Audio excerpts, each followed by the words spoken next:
រឿងទីតូចង់ជួយនិពន្ធដោយចន្ទថារតនាគូសរូបដោយស៊ិនស៊ីណាត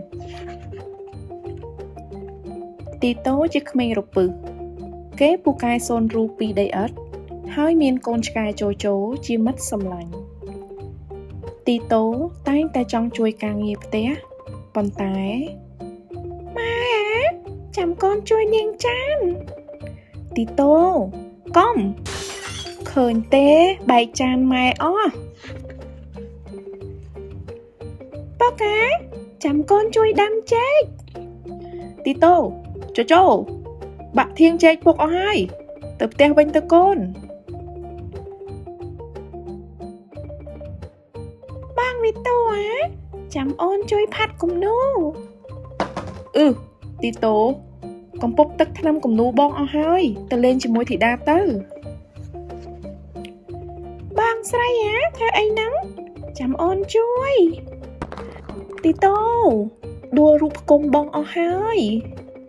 លោកតាឈឺខ្នងមែនទេចាំចៅជួយអាយ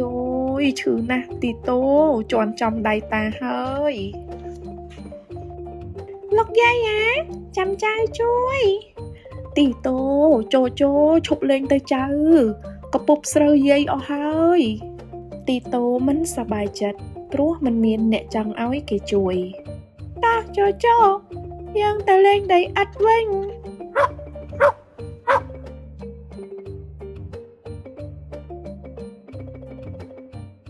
ទីតូនិងជោជោកំពុងដើរចេញទៅលោកតាក៏ស្រែកហៅទីតូតាសុំទឹកមួយកែវចៅបានលោកតាទីតូកាន់កែវទឹកដើរថ្នមយកទៅជូនលោកតាស្រាប់តែប្រាវជូជូកំពប់ទឹកអស់ហើយចៅសុំទោស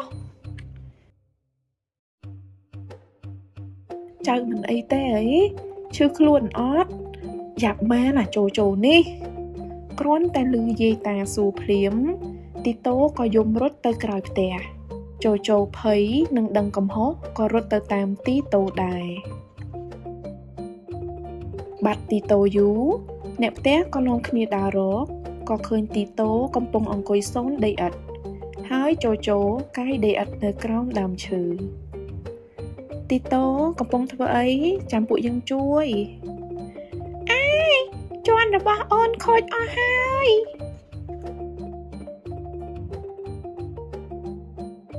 សុំទោសចាំពួកយើងជួយធ្វើអីវិញណាទីតូបងមិនចូលចិត្តលេងដីឥដ្ឋទេចាំបងគូររូបឲ្យវិញគូយាយតាស្នែងម្ខាងវែងម្ខាងខ្លីរទេះពុកម៉ែឈរមិននឹងសោះប្រម៉ោយដំរីបងមិនស្អាតសោះចាំខ្ញុំជួយគូយាយតាស្អាតណាស់ទីតូពូកែមែនរទេះពុកម៉ែក៏ឈរនឹងដែរទីតូពូកែមែនប្រម៉ោយដំរីខ្ញុំក៏ស្អាតដែរទីតូពូកែមែននេះឡានរបស់អូននេះស្អាតទេស្អាតណាស់ទីតូពិតជាពូកែមែនតោះយករូបយើងទៅហាលថ្ងៃទីតូសុំពុកម៉ែយករូបគំនូនិងរូបពីដីឥដ្ឋទៅតាំងលម្អក្នុងបន្ទប់ទទួលភ្ញៀវទីតូសប្បាយចិត្តព្រោះគ្រប់គ្នាស្រឡាញ់ការងាររបស់គេសំណួរសួរថា1តើទីតូមានជំនាញអ្វីហើយមាននរណាជាមិត្ត